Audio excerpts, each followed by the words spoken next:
Hello friends, അനയാസ് dream വേൾഡിലേക്ക് എല്ലാവർക്കും സ്വാഗതം. ഇന്നൊരു ബ്രേക്ക്ഫാസ്റ്റ് ആയിട്ടും 4 മണിക്ക് ചായയുടെ കൂടെ സ്നാക്സ് ആയിട്ടും ഉണ്ടാക്കാൻ പറ്റിയ ഒരു കിടിലൻ റെസിപ്പി ആയിട്ടാണ് വന്നിരിക്കുന്നത്. അപ്പോൾ ഈ റെസിപ്പിക്കായിട്ട് ഞാനൊരു 5 ബ്രെഡാണ് എടുത്തിരിക്കുന്നത്. ഇപ്പം ഞാൻ എടുത്തിരിക്കുന്നത് വൈറ്റ് ബ്രെഡാണ്. ഏതായാലും കുഴപ്പമില്ല കേട്ടോ, ഏത് ബ്രെഡ് ആയാലും കുഴപ്പമില്ല. എന്നിട്ട് നമുക്ക് ഈ 5 ബ്രെഡും ഒന്ന് ചൂടാക്കി എടുക്കണം. അതിനായിട്ട് നമ്മളൊരു പാന് വെച്ചു. അത് എന്നിട്ട് ജസ്റ്റ് ഒന്ന് ചൂടാക്കി എടുക്കുക. അതായത് എണ്ണയോ ഓയിലോ ഒന്നും, നമ്മൾ നെയ്യോ ഒന്നും ബട്ടറോ ഒന്നും തേക്കാതെ തന്നെ ജസ്റ്റ് ഒന്ന് തിരിച്ച് മറിച്ച് വിട്ടൊന്ന് ചൂടാക്കി എടുത്താൽ മതി ഈ 5 എണ്ണം കേട്ടോ. അപ്പം നമുക്കിതൊന്ന് ചൂടാക്കി എടുക്കാം. നമ്മളങ്ങനെ ചൂടാക്കി എടുത്തിട്ടുണ്ട് കേട്ടോ. ഇനി നമുക്കിത് ഈ ചൂടാക്കി എടുത്ത ഈ ബ്രെഡ് കട്ട് ചെയ്തെടുക്കണം. ചെറുതായിട്ട് കട്ട് ചെയ്തെടുക്കണം. അതിനായിട്ട് നമ്മൾ നീളത്തിൽ ഇതുപോലെ ഒന്ന് കട്ട് ചെയ്തിട്ട് പിന്നെ ഇതേപോലെ ചെറുതായിട്ട് കട്ട് ചെയ്ത് എടുക്കുക കേട്ടോ. അപ്പോൾ ഈ ഇത്രയും ബ്രെഡും നമുക്ക് അതുപോലെ ഈ 5 ബ്രെഡും ഇതുപോലെ കട്ട് ചെയ്തെടുക്കാം. അപ്പോൾ ഈ ഒരു 5 ബ്രെഡിൽ നമ്മൾ ഈ ഒരു റെസിപ്പി ഉണ്ടാക്കുകയാണെങ്കിൽ 3 പേർക്ക് കഴിക്കാം കേട്ടോ. അപ്പം നിങ്ങൾ എത്ര പേരുണ്ടോ അതനുസരിച്ച് ക്വാണ്ടിറ്റിയിൽ ഐറ്റംസ് എടുക്കുക. എന്നിട്ട് നമുക്കിത് തയ്യാറാക്കി തുടങ്ങാം. അതിനായിട്ടൊരു പാൻ വെച്ച് അതിലേക്ക് കുറച്ച് ഓയിൽ ഒഴിച്ചിട്ട് ഈ 5 ബ്രെഡിനും വേണ്ടി ഞാൻ 3 മുട്ടയാണ് എടുത്തിരിക്കുന്നത്. ഈ 3 മുട്ട നമുക്കൊന്ന് ചിക്കി തോരൻ പരുവത്തിൽ നമുക്കെടുക്കണം. ഇതൊന്ന് തോരൻ പരുവത്തിലാക്കിയിട്ട് നമുക്കിനി ഈ മുട്ട നമുക്കൊരു പാത്രത്തിലോട്ട് മാറ്റാം കേട്ടോ. എന്നിട്ട് ഈ പാനിൽ തന്നെ പിന്നെയും നമ്മൾ കുറച്ചും കൂടെ ഓയിൽ ഒഴിച്ചിട്ട് നമ്മൾ ഉള്ളി, അത് വലിയ ഉള്ളി, ഒരു മീഡിയം സൈസ് വലിയ ഉള്ളി ചോപ്പ് ചെയ്തെടുത്തതാണ്, അതിട്ട് നമുക്കൊന്ന് വഴറ്റി കൊടുക്കാം.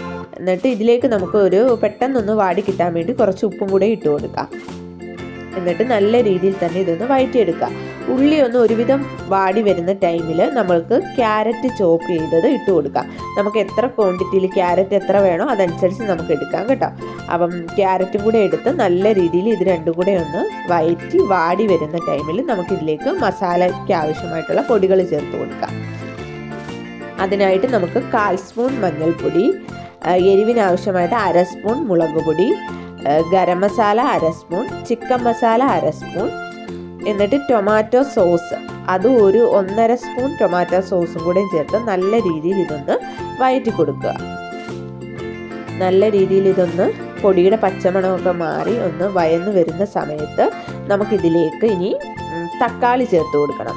ഒരു മീഡിയം സൈസ് തക്കാളിയുടെ ഒരു 1/2 ഭാഗത്തോളമേ ഞാൻ എടുത്തിട്ടുള്ളൂ കേട്ടോ. 1/2 മുറിയേ എടുത്തിട്ടുള്ളൂ. തക്കാളി ചെറുതായി കട്ട് ചെയ്തതും പിന്നെ ക്യാപ്സിക്കം, അതും നിങ്ങളുടെ ആവശ്യത്തിന് ക്യാപ്സിക്കം ഇടാം കേട്ടോ. അതിൻ്റെ അരി അകത്തെ മാറ്റിയിട്ട് ഇട്ടാൽ മതി. അപ്പം കുട്ടികൾ കഴിക്കുമ്പം എരിവ് തോന്നത്തില്ല. എന്നിട്ട് അതും കൂടെ ഇട്ടൊന്ന് വഴറ്റിയിട്ട് നമുക്കൊരു ചൂടുവെള്ളം 1/2 ഗ്ലാസ് ചൂടുവെള്ളം കൂടെ ഒഴിച്ച് നമുക്കിനി ഇതൊന്ന് അടച്ച് വെച്ച് ജസ്റ്റ് ഒന്ന് കുക്ക് ചെയ്തെടുക്കാം. അപ്പോൾ ഇതൊന്ന് തിളച്ച് വറ്റി വരുന്ന ടൈമിൽ നമ്മൾ ആ തോരനാക്കി വെച്ച മുട്ടയില്ലേ അത് ഇതിലേക്ക് ഇട്ട് കൊടുക്കാം. മുട്ടയും ഇട്ട് പിന്നെ നമ്മൾ കട്ട് ചെയ്ത് വെച്ചേക്കുന്ന ആ ബ്രെഡ് ഇട്ട് കൊടുത്ത് ഇതൊന്ന് മിക്സ് ചെയ്ത് കൊടുക്കുക. എല്ലാം കൂടെ ഒന്ന് മിക്സ് ചെയ്ത് ഇതുപോലെ നമുക്ക് എടുക്കാം. എന്നിട്ട് ഇതിലേക്ക് നമ്മൾ മല്ലിയില അരിഞ്ഞതും കൂടെയും ചേർത്ത് മിക്സ് ചെയ്ത് എടുക്കുക. മല്ലിയിലയും കൂടെ ഇട്ട് മിക്സ് ചെയ്തിട്ട് നമുക്ക് ഇതിനൊരു ചെറിയൊരു പുളിക്ക് വേണ്ടി ഒരു ചെറിയൊരു പുളിയും കൂടെ കിട്ടുമ്പോൾ കുറച്ചും കൂടെ ടേസ്റ്റ് കിട്ടും കേട്ടോ. അപ്പോൾ അതിനായിട്ട് ഒരുപാട് പുളി പിഴിഞ്ഞൊഴിക്കരുത്. ടൊമാറ്റോ സോസൊക്കെ ചേർത്തിട്ടുണ്ട്. അതുകൊണ്ട് ഒരു 1/2 മുറി നാരങ്ങയുടെ കുറച്ചൊന്ന് പിഴിഞ്ഞൊഴിച്ചിട്ട് നമ്മൾ നല്ല രീതിയിൽ ഇതൊന്ന് മിക്സ് ചെയ്തെടുക്കുക. അത്രയേ ഉള്ളൂ കേട്ടോ.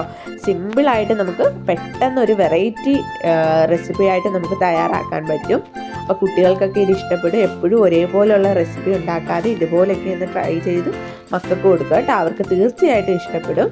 അപ്പോൾ എല്ലാവരും ഇതൊന്ന് ട്രൈ ചെയ്ത് നോക്കുക. മക്കൾക്കൊക്കെ ഇതൊന്ന് ഉണ്ടാക്കി കൊടുക്കുക.